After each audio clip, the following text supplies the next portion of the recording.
Coming up on Tech News Weekly, I, Mikah Sargent, am back. And this week, Jason Howell and I kick off the show by talking to Gizmodo's Florence about everything Samsung announced at Galaxy Unpacked. And Flo does a little bit of unpacking herself. It's very exciting. Then Protocol's Lizzy Lawrence stops in to talk to us about BeReal, that social media app. As it continues to climb in popularity, it looks at what's next. Then we round things out with our stories of the week. First, Jason Howell talks about how Amazon is looking at adding palm readers. These are actually payment systems to Whole Foods around the country. And then we finish things off with a story from Motherboard, from Vice, about how Facebook handed over messages from a 17-year-old and her mother to Nebraska authorities in relation to an abortion.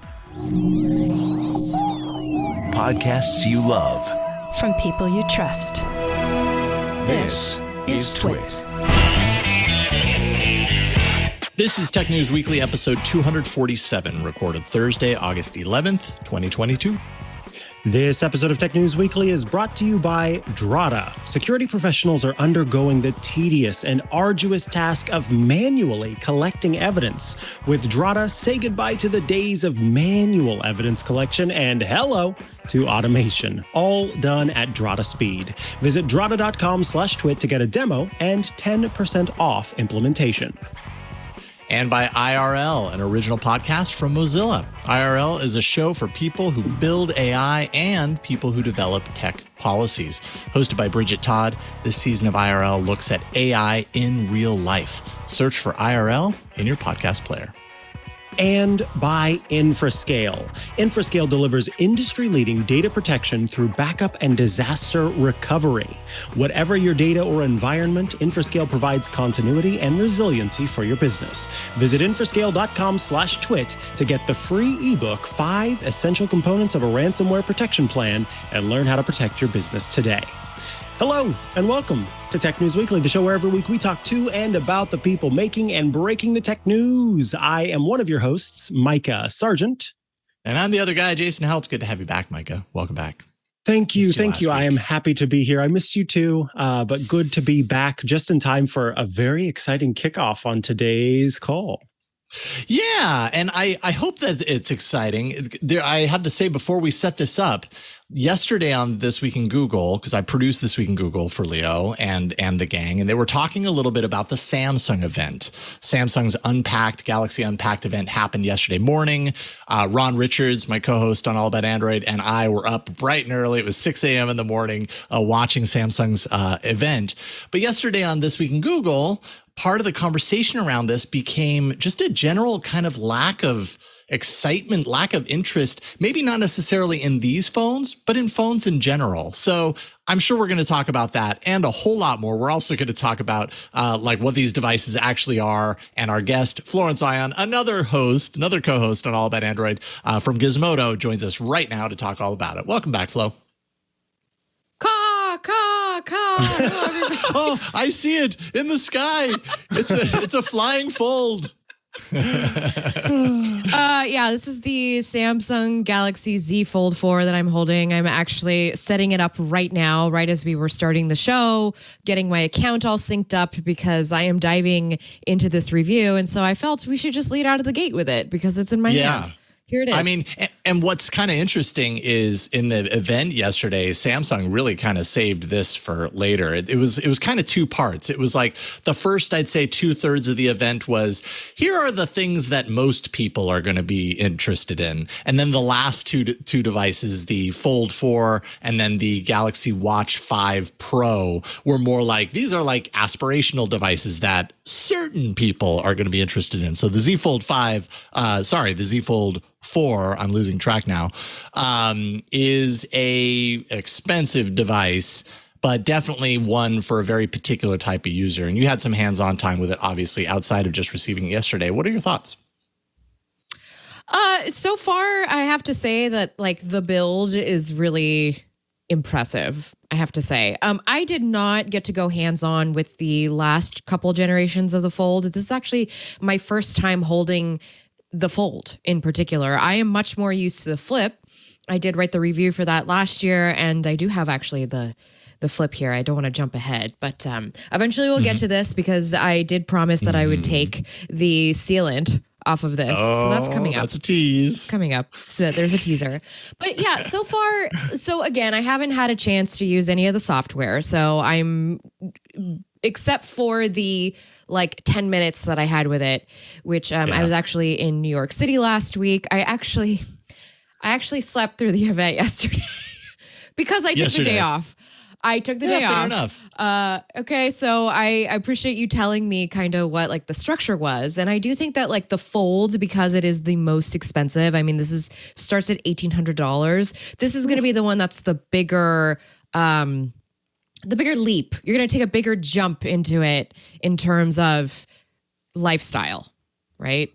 Because this isn't just a phone. It's also a tablet. Ooh, there we go. And they've kind of maximized a few things I've noticed. The outer screen, they've kind of stretched that out just a little bit more. It's kind of marginal improvements over last year's model. The inside screen, I think, a little bit more. Obviously, we don't have the notch, that big obnoxious notch. They got rid of that, I think, last year. But now we've got the under display camera. So in some ways, this phone seems to be a representation of Samsung's pushing to its edge, quite literally with the displays actually, but pushing to its edge. Some of these features are things you're going to probably start seeing in their other premium devices in the next couple of years. They start here. Yeah, I definitely, I'm very happy to see that the spec list is a lot more on par with the Galaxy S22 lineup, because that's the flagship. That's the one that comes right out of the gate and sort of sets the tone for us for the rest of the year and what we're going to see from Samsung. There's a slight bump up in processor from this. It's a Snapdragon 8 Plus instead of, just a Reg. So a little bit. This one automatically comes with 12 gigs of RAM, which I think is sort of essential because you have that bigger screen and Samsung wants you to multitask with it. I mean, it did a partnership with Microsoft on some of the apps.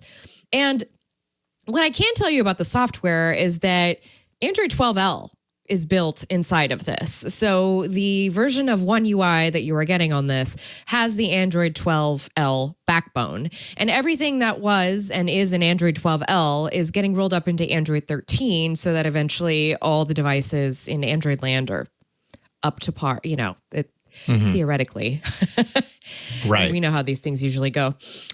So that part is exciting because you're getting this taskbar interface on the inside. It's like that. Opening. Yeah, it's like having a phone on the front and then you open up and you kind of get that. I want to say it's a very Chrome OS-like interface. Yeah, I totally agree. When they were showing it off on the live stream, I was like, oh man, these lines, they're blurring more and more. But it really makes sense on that larger screen to have that taskbar down there, especially now that Android 12L and beyond has more kind of built-in support for dual screen kind of moving apps or moving documents between one app to another. It's, it's just becoming more desktop-like. And on a tablet form factor, that makes a lot of sense, which makes this phone that's also a tablet very powerful.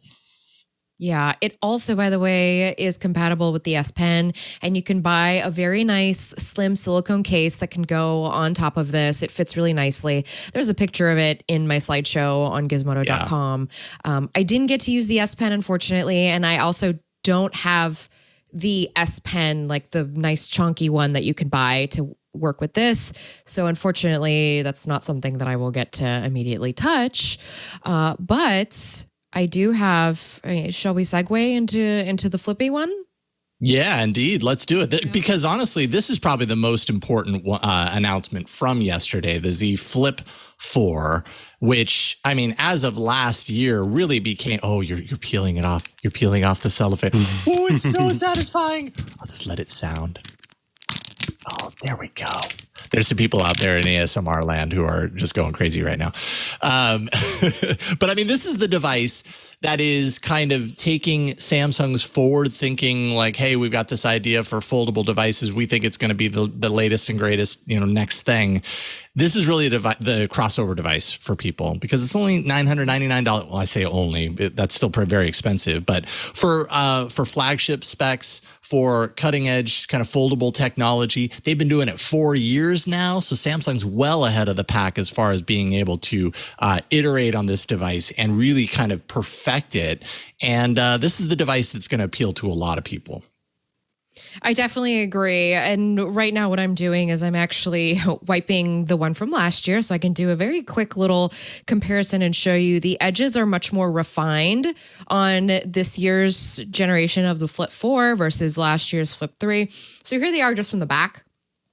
This is the Flip 3 from last year and this is the Flip 4. They look very much the same, but I can tell you that in the hand, this one feels thinner. It feels less narrow, and actually you can see it's a very tiny bit of a difference. In person, you can see it a lot more widely.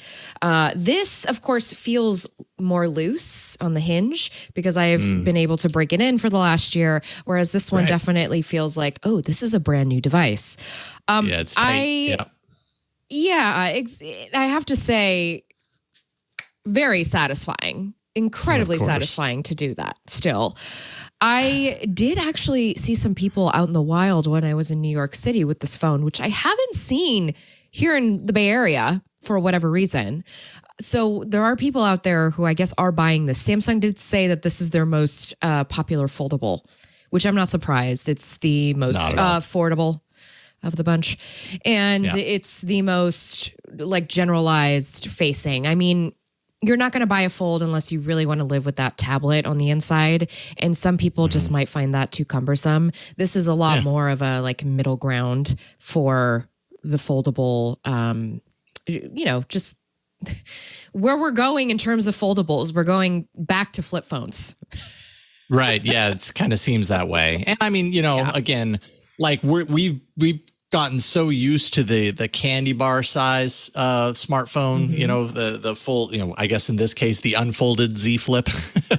But now being able to fold it into a more compact, yes, it's a little bit thicker when you do that, but that allows you to put it into a lot more places. That allows that and a number of other reasons to be a lifestyle sort of product. One of their announcements, of course, being, and this is not new, by the way. Last year, they did it with the Z Flip series as well. But now you can combine colors on the two different rear glass panels and then a different color on the hinge to get up to somewhere, I think it's like 71 different possible combinations of colors. 75. To customize it. 75. There we go. So this is just a phone that's priced low enough to appeal to a lot of people, but I mean, for many different reasons, this is eye-catching, and it just seems like this is as much lifestyle as it is kind of, the things you use it for.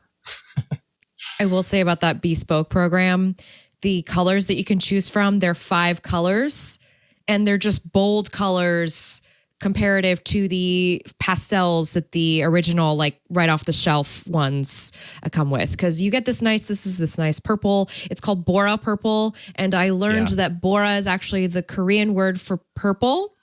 So it's purple. Yeah, it's a nod. It's a nod to the homeland.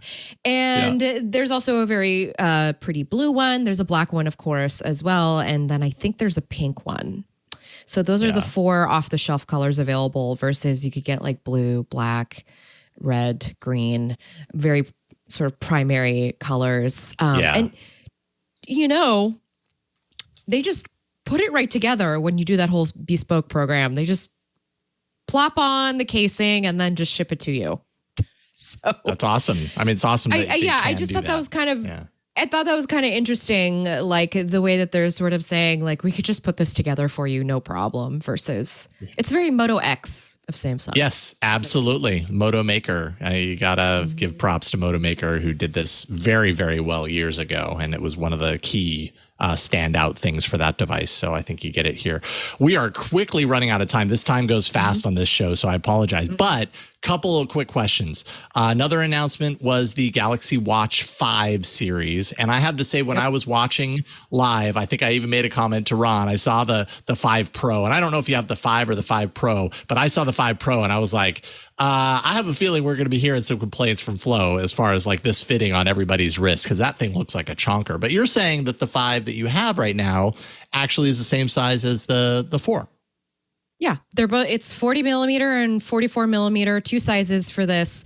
The 44 millimeter, by the way, has a very pretty blue chassis with a blue strap. So you might want to check that out if you can handle a bit of a bigger display. The Pro, I actually offloaded them to somebody else at Gizmodo because I knew that I tried it on with the buckle. It has one of those D-strap buckles, the ones that you kind of tighten from the inside. And I've never liked that. So I could already tell that this is not for me. I am just a very casual watch wearer. I just want to track my steps and my walks and my sleep from time to time.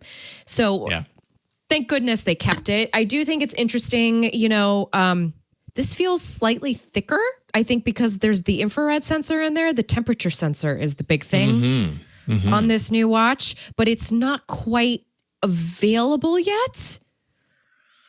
Yeah. So once again, I don't know. I'm going to see. I'm going to wear both of them at the same time. I'm going to test it out.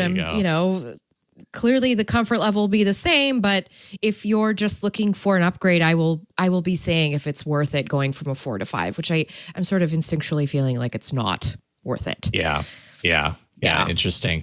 Okay. Final question. And this is touching back onto what I kind of started this segment off with, is that discussion yesterday where there was just a total lack of excitement or energy. Not necessarily, I don't think it was directed at these devices in general, but have we, in your opinion, kind of hit a point to where phones are so is such the thing that just everybody has? We've had them forever. There's really not much that can surprise us or excite us the way it used to.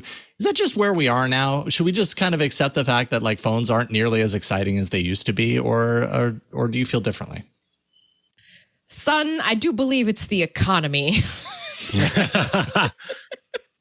I just kind of feel like because of where we are right now, this maybe doesn't hit as hard as it would have for a lot of other people, because people right now are less inclined to go out and adopt something for the sheer, adoption of it all. I feel like people right now are making much more calculated buying decisions. And so it would be very interesting once the next Google Pixel comes out to see what is selling and what people gravitate, because I think that's where we will see how people are spending their money. And my theory is that it's going to be just buying Old Faithful. But it's nice that Samsung still has the money to do this and just totally. I mean, they're driving, no doubt about it. They are driving the industry when it comes to foldables. They've been in longer than anyone else. They've been able to iterate enough that right now they can kind of afford to be a little boring because everybody else still has to play catch up. And so that's not a bad place to be. That allows them to refine and put out a high quality product. So Florence, Ian, you are awesome. I love any chance I get to talk with you. And luckily for me, you're on All About Android once a month, so I get a lot of chances to talk with you. But you also write for Gizmodo.com. You do Material Podcast with Andy Anatko. Anything else that I'm missing? No, just go to flowrights.tech if you want to read all my bylines, and come back for All About Android later this month, because I'll have the full review of all this stuff. So something to look forward to. Right on. Thank you, Flo. Have a great rest of your day. We'll see you soon. Bye, guys. Bye. Bye-bye, Flo. Thank you. Up next, we're going to take a look at the social media app BeReal as it gains popularity and thinks about what in the world it's going to do next. But first, let's take a quick break so I can tell you about our sponsor today, Drata, who are bringing you this episode of Tech News Weekly. Is your organization finding it difficult to achieve continuous compliance as it quickly grows and scales? Well, I can understand that, because manual evidence collection is probably slowing your team down. As G2's highest rated cloud compliance software, Drata streamlines your SOC 2, your ISO 27001, your PCI DSS, your GDPR, and your HIPAA compliance and other compliance frameworks, and provides 24-hour continuous control monitoring so you focus on scaling securely. Yes, there's a lot that these companies have to focus on when they're scaling, and to think that there are all of these frameworks that you need to follow and trying to figure out how to do that. That's where Drata comes in. With a suite of 75 plus integrations, Drata easily integrates with your tech stack through applications such as AWS, Azure, GitHub, Okta, and Cloudflare. Countless security professionals from companies including Lemonade, Notion, Bamboo HR, they've shared how crucial it has been to have Drata as a trusted partner in the compliance process. Why? Well, their deep native integrations provide instant visibility into a security program and continuous monitoring. That's the big one, to ensure compliance is always met. Drata allows companies to see all of their controls and easily map them to compliance frameworks to gain immediate insight into framework overlap. Companies can start building a solid security posture from day one with Drata. You can achieve and maintain compliance as your business scales and expand your security assurance efforts using the Drata platform. Drata's automated dynamic policy templates support companies new to compliance and help alleviate hours of what would otherwise be manual labor. Their integrated security awareness training program and automated reminders ensure smooth employee onboarding, and they are the only player in the industry to build on a private database architecture from day one. What does that mean? It means that your data can never be accessed by anyone outside of your organization, which is a breath of fresh air when you think about it. All customers receive a team of compliance experts, including a designated customer success manager. In addition, they have a team of former auditors who have conducted 500 plus audits and are available for support and counsel. It's nice to know that, okay, this is going to happen. What do we need to do to be prepared for it? Your success is their success. With a consistent meeting cadence, they keep you on track and ensure that there are no surprises or barriers. Plus, your pre-audit calls ensure you are set up for success when your audits begin. Drata is personally backed by SVCI, a syndicate of CISO angel investors from some of the world's most influential companies. So say goodbye to manual evidence collection and hello to automated compliance by visiting drata.com/twit. That's DRATA.com/twit, bringing automation to compliance at Drata speed. Thanks so much to Drata for sponsoring this week's episode of Tech News Weekly. Back to the show. And now it's time to snaps a photo. BeReal. We are talking about BeReal, which made a little bit of an appearance on the show in the past as a mention. But joining us today to talk about it and where it is right now is Protocol's own Lizzy Lawrence. Welcome back to the show, Lizzy. Hello, good to be back. Yeah, good to have you here. So there are some folks out there who don't know what BeReal is. And so I was hoping you could start by kind of telling the listeners or reminding the listeners, if they don't know, what in the world is BeReal?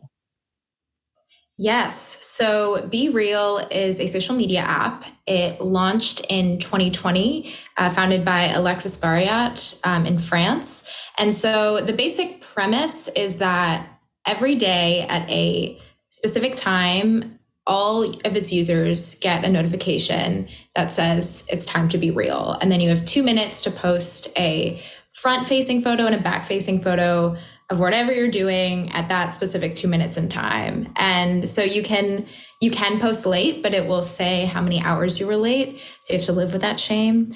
And then and then you can't post, you can't see any of your friends' posts until you post as well. So I wrote about it in March, but it's blown up even more since then. Yeah, absolutely. I will admit, the first time I used it, I had heard from our colleague, Megan Maroney, about BeReal. And I, got the app and added Megan as a friend and snapped a photo. And it wasn't until after I had snapped the first photo that I realized that it was a front-facing and back-facing camera photo. So I just was like, you know what? This is all about being real. So I guess you get to see me looking ridiculous as I'm just staring at the phone, wondering if the thing's working. A lot of fun. But with that, I think as more people are learning about it, it's kind of building on itself because now it's kind of achieved meme status. You mentioned this in your piece. And I was hoping, first of all, you could talk about the memes that are coming forth, because I think people will go, wait, what about BeReal is memeable? And then I'm curious if you think that those memes have kind of fed back on themselves in terms of having more people learn about BeReal and want to gain access to the platform. Totally. Yeah. The reason that my colleague Sarah and I decided to write a follow-up story on BeReal is in part because of those memes, because we were seeing them everywhere. They were showing up on my TikTok For You page, on Twitter. And I think that is a sign that, once something, a social media app, whatever kind of phenomenon is being memed, I feel like it's sort of a saturation point in the US. And so some of the memes that I referenced in the story were, there was a meme format on Twitter where people were taking famous or iconic scenes in movies. So like in Twilight, when Bella enters the chemistry lab and Edward sniffs her, it's time to be real. And it's like a photo of Bella and a photo of Edward. So that was one format. And then on TikTok, I just kept seeing, people kind of making fun of the premise and making fun of themselves for, when it's time to be real. Okay, like quick, I have 2 minutes to grab my ring light and grab my whatever. And I think it's definitely possible that it's helped contribute to its success, because memes are one of the fastest ways information spreads in our culture now, probably faster than a traditional advertisement. So definitely can see it, more and more people seeing these memes, and there we go. And deciding to download the app. Absolutely. Now, BeReal, with the memes and more people kind of getting used to it and hearing about it and wanting to use it, it's doing quite well in the App Store rankings. But one of the things that comes with that is a downside. And the downside is that the more users you have, then the more, in theory, server use is taking place. The more cost is something that factors into it. And at least when I was using BeReal in the beginning, oftentimes you would run into issues where the thing just wasn't working as it was supposed to be. And so you'd have to hop back in later and do it. So outside of course, those bugs that come with adding more users, there's cost. And I don't know that I know how BeReal is making any money. Do you know if they are and how they are? Right. No, we don't know at the moment what their revenue plan is. They're keeping things pretty tight at the moment, not really talking to press, but I know that they've had several pretty successful funding rounds at this point, but in terms of their long-term route, remains to be seen if they'll go towards the more, traditional ad-based model, if they'll experiment with in-app purchases or subscriptions, or, that all remains to be seen. But definitely, we didn't even really get to what you're describing, the kind of glitchiness of the app right now.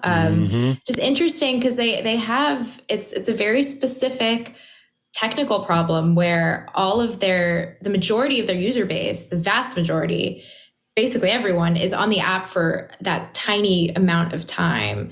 And as it's grown so rapidly, it just overwhelms whatever infrastructure they had for that. So I'm sure they're focused on, because that's also been the subject of memes, the kind of jankiness sometimes where you can't even be real because the app isn't loading, and then you're late and you feel bad about yourself, but it wasn't your fault. Yeah, it's BeReal's fault. But I mean, that is a big factor when, you think about famous people who have concerts or who have events, and everybody has to hop online at that specific time to get tickets, and that usually ends with an issue. When Apple releases a new iPhone, that's always a whole ordeal as people try to order it on the day of and run into issues there. BeReal has sort of factored that into what the app is, whereas other social media networks, you're spreading out your user base over time, and it's only typically around big events that then there's sort of server overload. But by default, BeReal is set up this way. But I guess it's still curious to me. Have they done any, what is it called? Like funding rounds? How are they able to pay for any of this at all in the first place? Like, who is footing the bill even before they look at sort of income and profit? Who's footing the bill for what they have right now? Is it just that they've done investments, or is there just some developer out there who's made this app who's like, you know what, I'm spending the $10,000 every month on AWS servers? Right. Yeah, no, I believe it's the funding rounds. I know they raised, when I wrote about it, I think in June of last year, they'd raised 30 million, and they raised a number I can't remember off the top of my head. No worries. Recently, but I think in May. But yeah, that seems to be where the money's coming from now. Who will foot the bill, or who was footing the bill before these funding rounds? I'm not really sure. Yeah, well, that clears things up a little bit more to know that there is that they did do some funding in the first place, and that it's not just kind of like with Wordle, where it was just that independent developer who was keeping the site up and then realized this is getting way too expensive for me. All right, in your piece you mentioned Instagram and TikTok, and these are of course social media services that have kind of taken a different approach to keep users interested. And Instagram has kind of pivoted from being a little bit more like BeReal. Can you talk about what the differences there as people kind of look at BeReal? What sets BeReal apart from something like Instagram and TikTok, which I didn't know until reading your piece? TikTok is apparently very adamant on saying we are an entertainment app. We are not a social media app. Right. So at the same time that BeReal is gaining this popularity, in the background, I think maybe a couple weeks ago, there was this whole Make Instagram Again campaign that really took off, which basically Instagram has made some changes to their app where they're including more videos, kind of, in an effort to copy TikTok's model, and including more recommended algorithmic posts that are intended to introduce creators into your feed rather than, your close friends. And so users took notice of this, most notably Kylie Jenner, who has a ton of leverage on the platform, of course, and started complaining. And then there's kind of a whole media cycle around that. But that I think shows that among the social media giants, they're, Instagram and Meta largely they're seeing TikTok's appeal and massive growth. And TikTok has never really, at least not now, TikTok is not intending to connect you to your friends. It's intending to show you entertaining content from people you don't know. And so BeReal is embarking on a completely different path. And I think, the experts that Sarah and I talked to did say there's room for both. But in terms of long-term growth, it's easier to see, a giant, massively addicting, endless scroll type of platform having that sustainable, that's kind of what we've seen, at least that growth. Yeah, absolutely. Now, you you and Sarah went on to speak to some social media experts about the challenges that BeReal faces if it wants to take on those big names in social media. Because I think that right now people may be looking at it and going, hey, it's climbed to the top of the App Store. It's doing well. And even when you talk to BeReal themselves, and they just sort of showed you that you can talk about that a little bit more. But they're obviously, and social media experts seem to agree, that there needs to be more that happens. Can you talk about that and maybe explain why social media experts are going, okay, but how do you go from here? Right. So it's facing a few challenges. Number one, it's hard for a social media app to stick. I think, there's so many apps that have also been exceedingly popular, memed, discussed, and then discarded, basically, either acquired. I talked to one of BeReal's investors who was the founder of TBH app, if you remember that. That app. Yeah.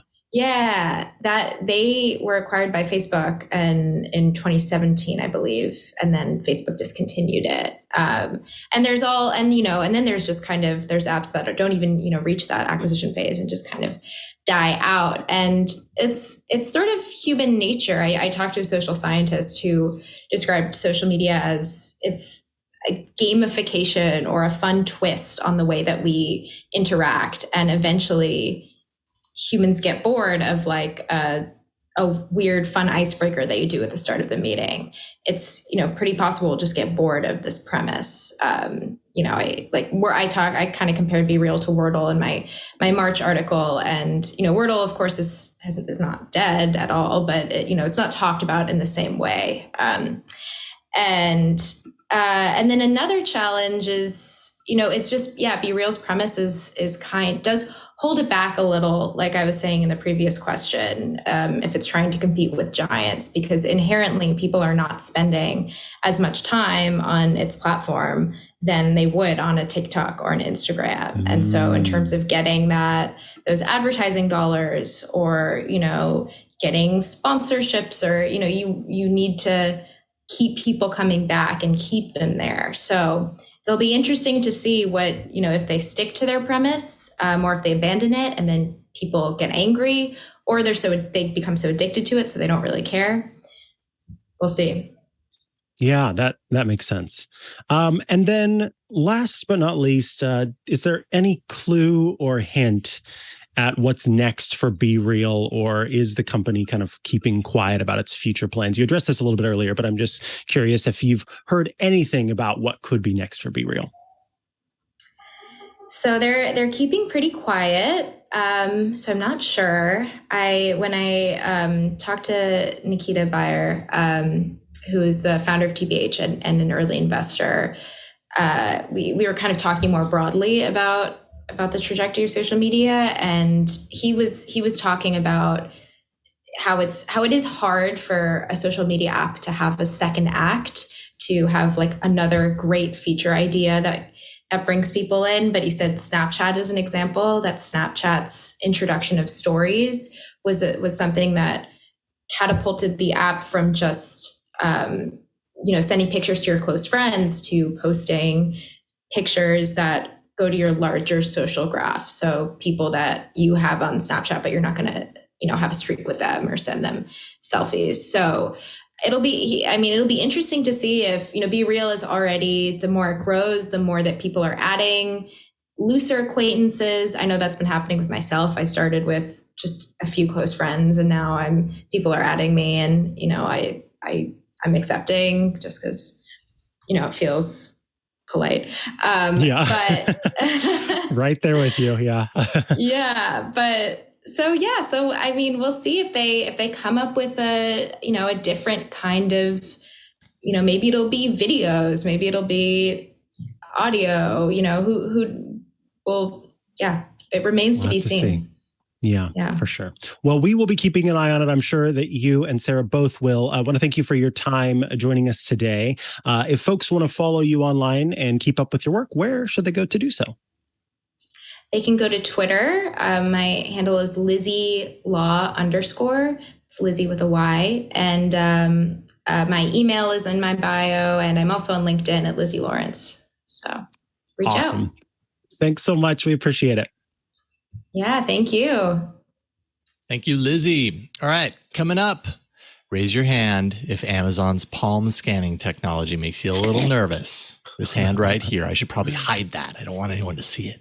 We're going to talk about that up next, my story of the week. But first, this episode of Tech News Weekly is brought to you by IRL, an original podcast from Mozilla. IRL is a show for people who build AI and for people who develop tech policies. I'm fascinated by everything that's happening in the world of AI, both in a good way and a bad way, sometimes depending. But the show's hosted by Bridget Todd. This season of IRL looks at AI in real life.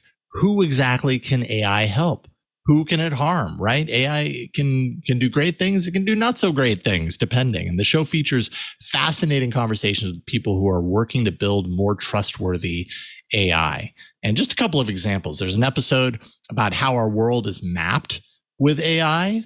The data that's missing from those maps, actually not there, right, tells as much of a story as the maps do themselves. And you're going to hear all about the people who are working to fill in those gaps and to take control of the data. There's also another episode about gig workers who depend on apps for their livelihood. I found this one really fascinating. It looks at how they're pushing back against algorithms that control how much they get paid and seeking new ways to gain power over data to create better working conditions. Something that really stood out for me is the fact that gig working, is, yes, very flexible, but also gig workers actually enter into a world that makes them very expendable. And then with the implementation of AI, that actually keeps transparency into how certain decisions are made behind the scenes that actually very dramatically impact those gig workers. It makes it very vague, very uncertain. So you hear all about that in that episode. And then finally, there is one on for political junkies. If you consider yourself a political junkie, you're going to like this one.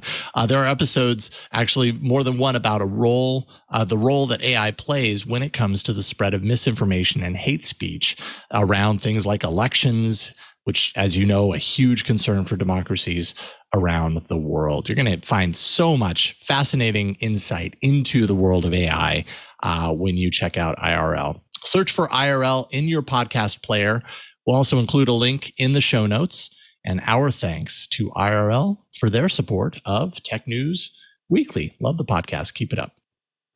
All right, get those hands ready for some innovation. Raise them in the air like you just don't care, because that's what you got to do if you're going to use this payment system. Okay, have you ever left home without your wallet and your phone, and you're like, I really want to pay for these groceries, but I have no way to do it? What do? Now you can use your palm, the palm of your hand. And this isn't actually just launching this moment, it's expanding, and I'll get to that. But Amazon, of course, first launched palm scanning technology back in 2020. It's part of its Amazon One service, and we've definitely talked about Amazon One a number of times on the network. This is Amazon's attempt to streamline the retail shopping experience. If you remember the Just Walk Out system that was flawed in its own ways, that they launched a few years ago. Pretty minimally, right? It was the idea that there were cameras in the store that would watch what you take off the shelves, and you could literally just walk out the door. If given that you are a white male walking out the door, or anyone else, you might face some issues with that technology. Mm-hmm. Just throwing that in there. Anyways, this technology uses a palm scanner device at the terminal to authenticate, and ultimately you could pay for your bill. So you don't have your phone, you don't have your wallet. Great, you always have your palm. What could possibly go wrong? Customers register with a payment card and a phone number. So that's attached to the palm print that they've registered. They also agree to some terms of service that they may or may not have read. And then that palm scan is stored in Amazon's, as we know, vast array of data-hungry cloud servers. But don't worry, they're encrypted, in transit, and stored specifically on Amazon One servers. Only Amazon has control of that data. You just hover your palm over the terminal. It pays the bill. And again, what could possibly go wrong, right? Like you get your groceries, you walk out, yay! Technology is awesome. And I'm not saying that that isn't kind of interesting and neat that that works. I'm just saying it's flawed. This has been available in a few Whole Foods stores to date: Austin, LA, New York, and Seattle, to name the ones where you may have seen this already. The news now is that it's expanding. So Malibu, Montana Avenue, Santa Monica this week, and then soon it's going to expand to other places in California, Orange County, Sacramento, yes, the San Francisco Bay Area. So who knows, we might see it here at the Petaluma Whole Foods, and then Santa Cruz. So Amazon is hungry for your palms. It's coming for all of them. And unsurprisingly, privacy advocates don't feel very good about it. But before I move on, what are your thoughts, Mikah? I mean, this is the other thing, is that not everybody has palms either. There are some folks who don't have those. Good point. That's just an aside. But okay, so I know I'm making just lots of sounds, and that's because I'm sort of starting to say a thing and then zooming out from there and realizing I need to give more context, and then zooming out from there and realizing I need to give more context. I'll start by saying that I appreciate the work of privacy advocates 100,000%. 1,000%. And on the whole, feel that, yes, this is another opportunity for Amazon to gather some data. But what I think is important, it's actually something that and now his name is escaping me, on This Week in Google. Jeff Jarvis? Yes, Jeff Jarvis has kind of instilled a little bit, is maybe not jumping to panic immediately, but sort of making sure that the privacy implications are understood. And so that is kind of where I am with this, with the One Medical purchase, with the Roomba purchase, the iRobot purchase. When these things happen, it is easy, and it does in most cases make sense to jump on the train of like, oh, Amazon is gonna steal this, steal that, steal that.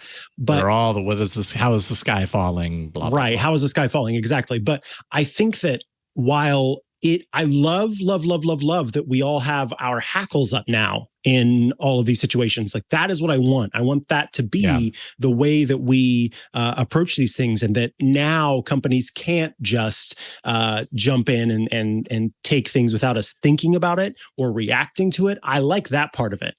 But as we continue to sort of evolve with our understanding of data collection practices, I think it's important then that we get to a place where we, at the very least, wait to see what the privacy policies are, what those implications are, instead of immediately thinking that it is the worst possible outcome that it could be. Because I don't know personally what Amazon's policy is surrounding the Palm payment system. And I would wager, I don't know this either, but I would wager that while Palm payment may be an option, I don't know if it's going to be I don't see Amazon making it the only option, because that's true. Yeah, absolutely. Like, people will still be able to. Yeah, most likely people are still going to be able to pay.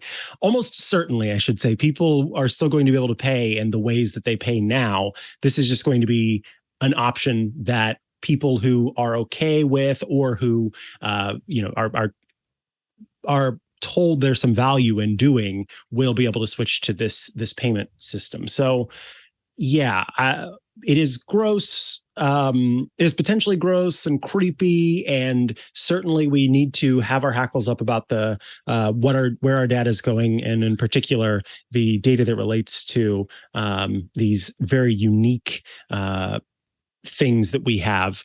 But at the same time, I don't think that it's going to be that you can't go to a Whole Foods without just paying the way that you already have. So that's true. I couldn't see Amazon saying this is the one and only way to pay. And if that were the case, I think that would be a much bigger issue. I have a hard time giving a third-party random company that has made a business around collection of data, and Amazon, offers and provides a lot of different things, right? Obviously, but and we're going to talk about the impacts of this sort of stuff in your story of the week, the potential kind of like, see this through to the end to the worst possible outcome scenario. And you can see why, people are nervous, because more and more things like this are happening. Privacy advocates, what they're pointing out, and as you mentioned, is that the Palm, or basically anything biometric, is unchangeable. It's just a piece of who we are, right? My thumbprint will always be my thumbprint. My palm print will always be my palm print. So if I choose, and yes, it is a choice, thankfully, but if I choose to use my palm to make these payments, and that data is stored in Amazon servers, and then, by the way, Amazon's also working with third parties to get third-party adoption for this sort of thing, places like concert ticketing and stuff like that. So the web starts to expand out. there is no such thing as a burner palm. There is no such thing as, as like, oh, dang, well, you know what? That was a horrible idea. I changed my mind. You kind of can't change your mind once your biometric information is out there. That's the thing that gives me pause on something like this. I don't necessarily jump to Amazon is, a statement where Amazon is absolutely 100%, doing something nefarious with this information. I kind of go to the place of caution, which is like, all right, there is inherent convenience here, but pause. There's convenience here, but are you comfortable with the potential that something could happen down the line if you do that? Yeah, and understand the implications for sure. Yeah, understand, right. And so, when it comes to those terms of service, when it comes to the company that's offering this, and I'm not saying Amazon can or cannot be trusted. There are certainly others in the industry who I would have a lot more pause about doing this with than, say, Amazon. But I just think it's worth taking a moment and asking yourself how comfortable you feel about that. That's kind of where I stand. I don't know that I will necessarily use it. I don't find it super inconvenient to pull out my phone and scan a QR code. I feel comfortable with that. To be honest, I don't really go to grocery stores anyway. I use a grocery delivery service. So I guess on the rare occasions when I do, I just bought my watch onto the terminal and that's it. I'm done. So I don't, there's no reason to use this. Even if Amazon was like, oh, we'll give you 20% off your purchase coupon. That would drag in my partner, but not me. Yeah, right. That would drag in a lot of people, I think. It would. So anyways, and that's very interesting. You might start seeing these. Yeah. And just as a last thing there, that is where it does start to get into a place where where there's more of that concern. If you're offering these really good deals for the purpose of getting people to use something and it's not explicitly explained and fully explained how their data is being managed, then that is where those concerns fall in. But sure. Yeah. All right. Let us take a quick break so I can tell you about Infrascale. We're bringing you this episode of Tech News Weekly. Look, the statistics for ransomware attacks are incredibly alarming. Cybercriminals can penetrate up to 93% of company networks, and this is according to betanews.com. And here's the thing, you may be thinking it's just these large networks out there, right? The big companies that are at risk. Well, it turns out 46% of SMBs have been victims of ransomware attacks. The Infrascale cloud backup solution is what you need because it provides the security you need to manage backups and secures them from hackers or adverse events. You can sleep easier at night knowing that your company will never have to pay a ransom. You can back up and protect SaaS applications, endpoints, and servers, as well as being able to execute disaster recovery on site or in the cloud. Every company needs a secure endpoint data protection solution that's easy to install and manage. Infrascale offers this by integrating with Hyper-V and VMware, enabling site-to-site failover with orchestration in the Infrascale cloud. And this is the way to keep hackers at bay. Immutability is at the core of how the Infrascale products are designed. Your data is encrypted even in storage. That means nobody's going to be able to alter it. It'll be safe there. With Infrascale backup and disaster recovery, you will be ready for whatever comes your way, whether it's a server crash, human error, malicious activity, or a natural disaster. In fact, according to Gartner, the average cost of downtime caused by a local or site-wide incident across all industry sectors is a whopping $5,600 per minute. If we do the math, that's around $330,000 per hour. So yeah, it starts to cost. Clients and partners alike, including MSPs and VARs, trust Infrascale backup and recovery solutions to help keep their business running, to eliminate downtime and data loss with the most cost-effective enterprise-grade data protection solutions. More than 65,000 companies are protected by Infrascale. If disaster strikes, your applications, data, and systems are recovered and available in record time. Their award-winning, world-class support is there to ensure your business is protected 24/7, now with SSD at no extra charge. Whatever your data, whatever your environment, Infrascale provides continuity and resiliency for your business. Visit infrascale.com/twit to get the free ebook, 5 Essential Components of a Ransomware Protection Plan, and learn how to protect your business today. That's infrascale.com/twit. And thank you, Infrascale, for sponsoring this week's episode of Tech News Weekly. All right, back to the show. This is an incredibly important topic that we were hoping to have someone on to talk, and unfortunately weren't able to get someone on for an interview, but still wanted to cover it as part of my story of the week. So I want to start with the Vice report that came out on August 9th. And this is a report about a story where a 17-year-old girl and her mother were charged with a series of felonies and also misdemeanors. And this was due in part to Facebook handing over the Facebook information of the teenager in relation to this story. Now, what's incredibly important to understand is context here. And the first thing to know is that this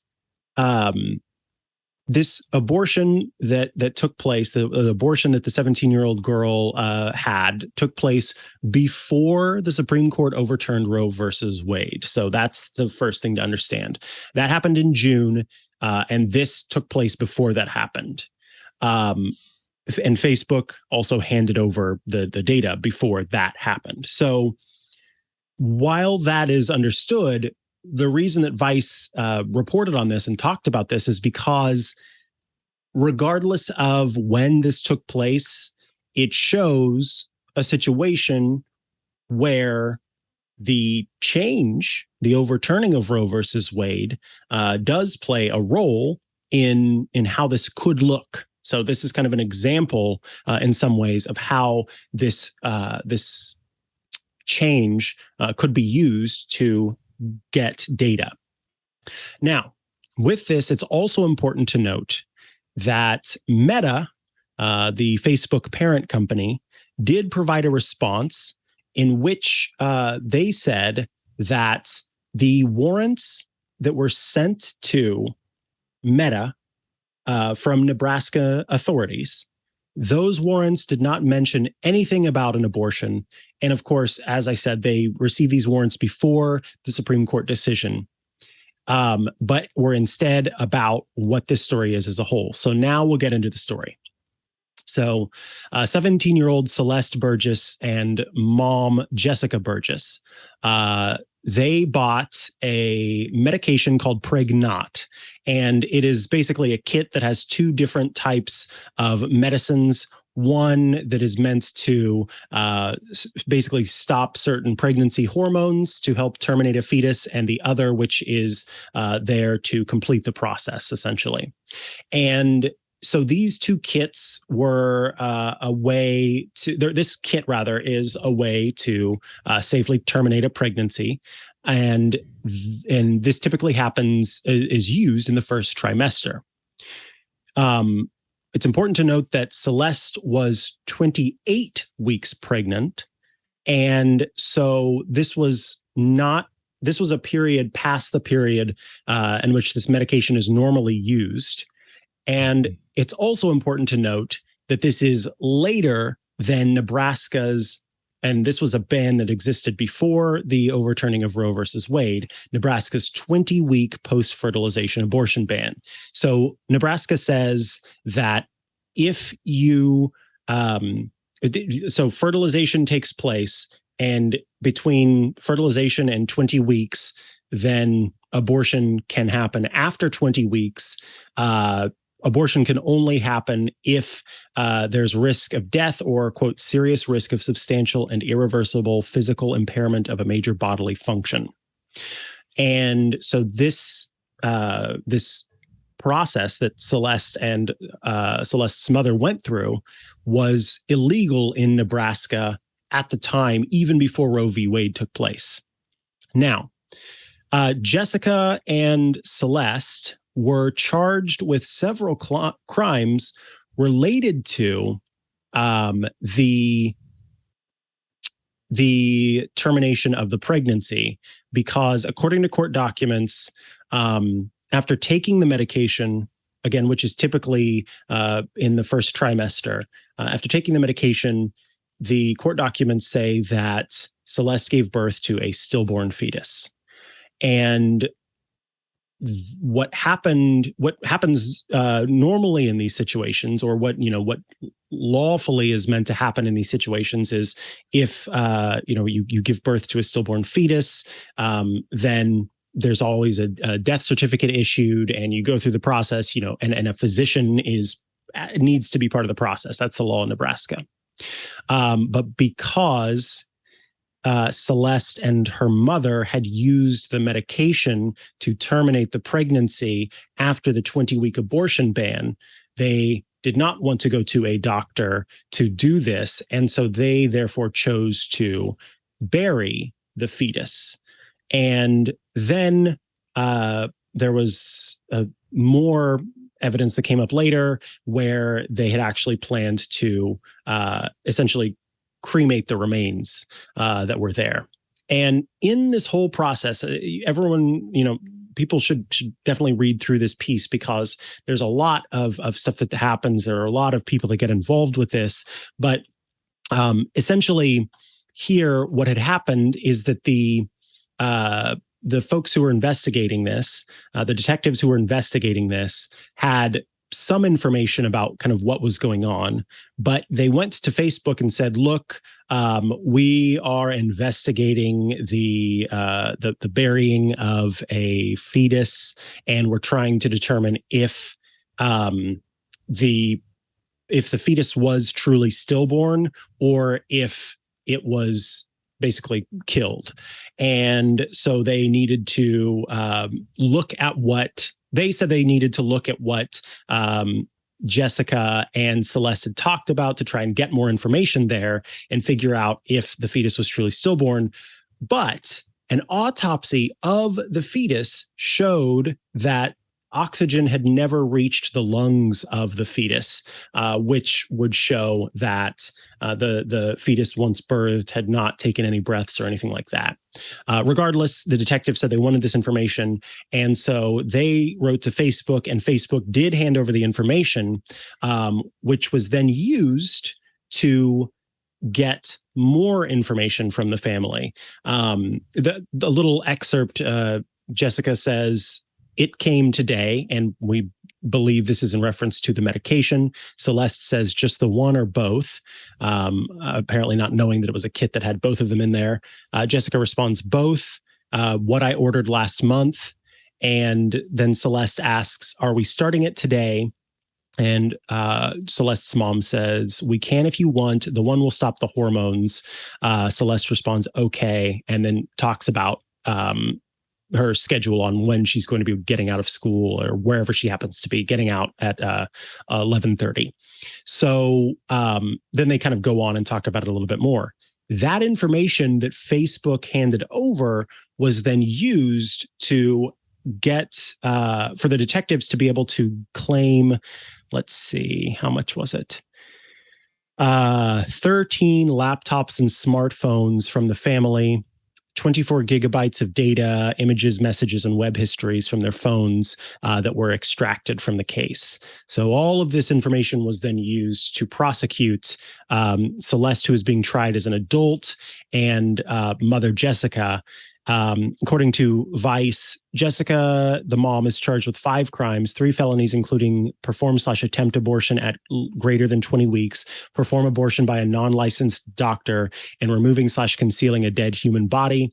And Celeste, the daughter, who is being charged as an adult with 1 felony of removing/concealing/abandoning a dead human body, and 2 misdemeanors, concealing the death of another person and false reporting. So, and then it's also possible that the person they enlisted to help them bury the body the first time may also be charged with a misdemeanor as part of this. So, what I think is at the end of this, I think what's important to note is that the original report went out from Vice and a few other publications, and then Meta came out saying that, this was before Roe v. Wade and all this other kind of stuff. And I think that what Vice was doing in trying to show sort of an anecdote of data collection and what that can mean in terms of, particularly in relation to abortion, that is the important story.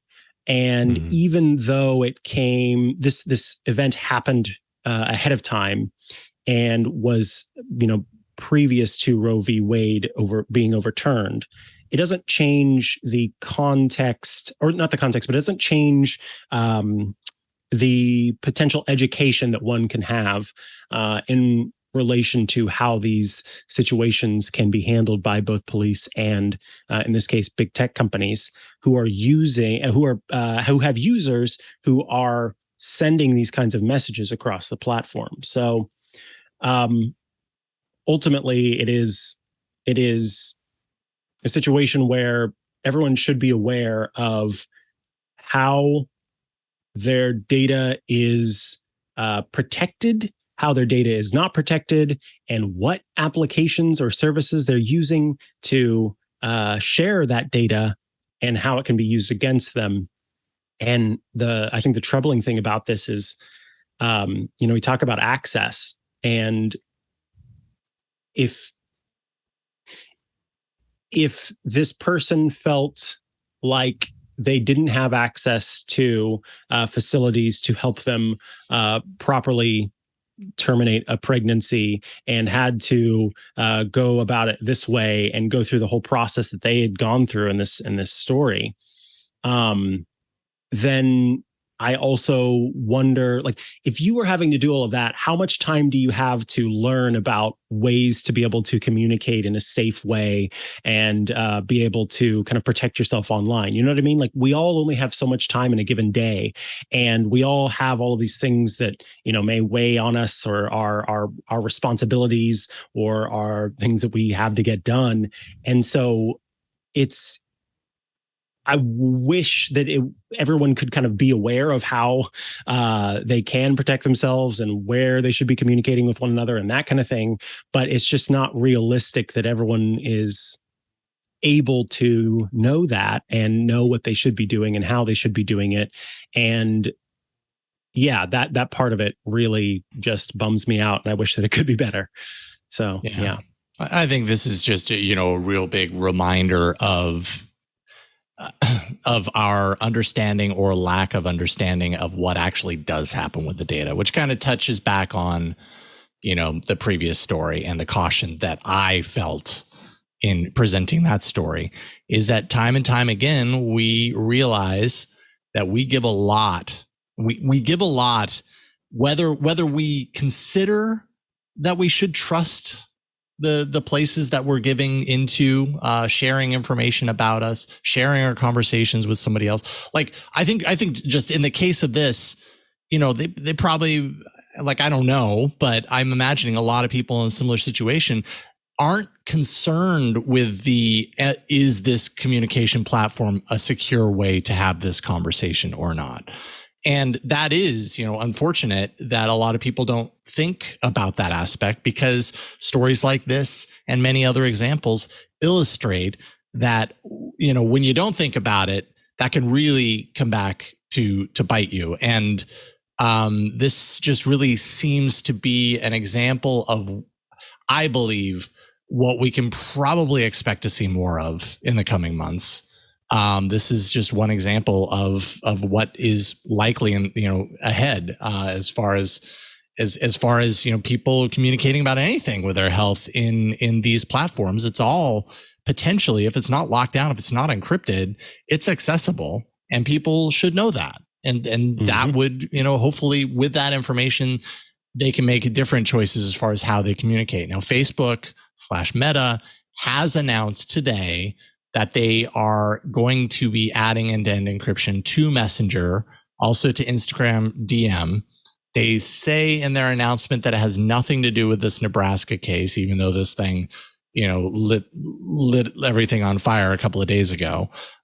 So the timing is weird, but Facebook /Zuckerberg /Meta, whatever you want to call them, has been saying for a few years now that their plan has been to bring encryption to these platforms. And of course, for a number of different reasons, political, they say technological, different reasons, it hasn't happened yet. But now they're saying we're definitely doing it. So I don't know if it's in reaction to this or not, but I think that's another layer of protecting people, is saying, hey, well, these communication platforms can do us a favor, can do just the everyday person that might not know, about technology to the depth that you and I do, when the listeners and viewers of this show can at least do some sort of protection of their users by doing that full encryption, by encrypting, end to end, in transit and in rest, so that if people aren't aware of that stuff, there's still less likelihood that they're going to shoot themselves in the foot.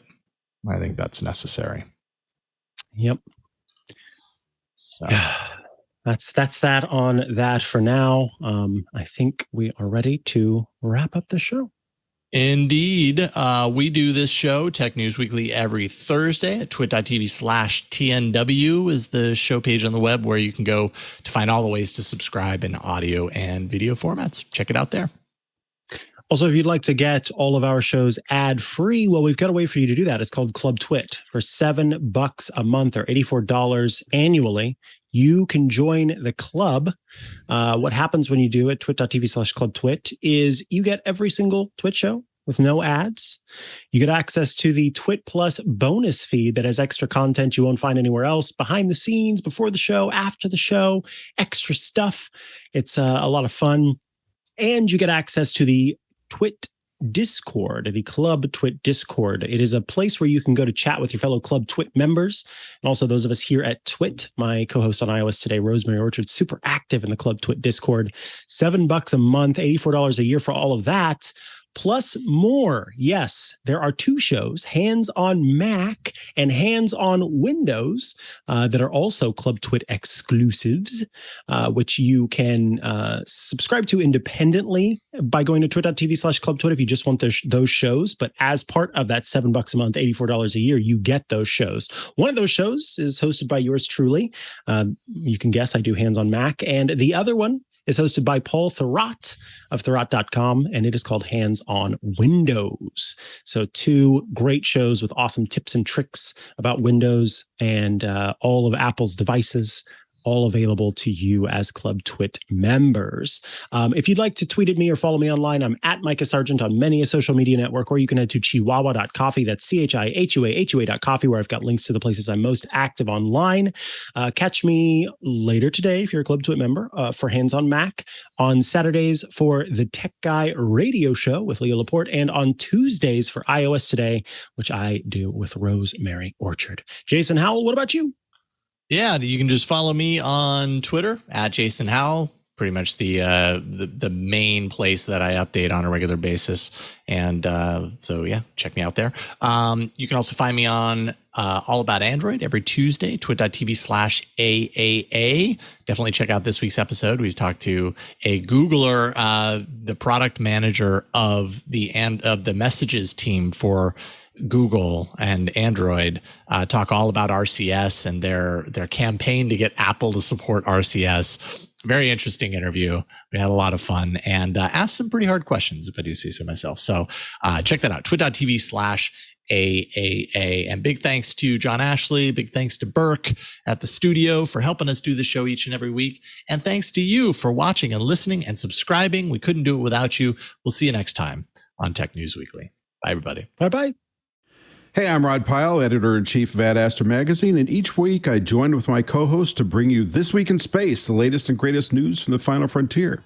We talk to NASA chiefs, space scientists, engineers, educators, and artists, and sometimes we just shoot the breeze over what's hot and what's not in space, books, and TV. And we do it all for you, our fellow true believers. So whether you're an armchair adventurer or waiting for your turn to grab a slot in Elon's Mars rocket, join us on This Week in Space and be part of the greatest adventure of all time.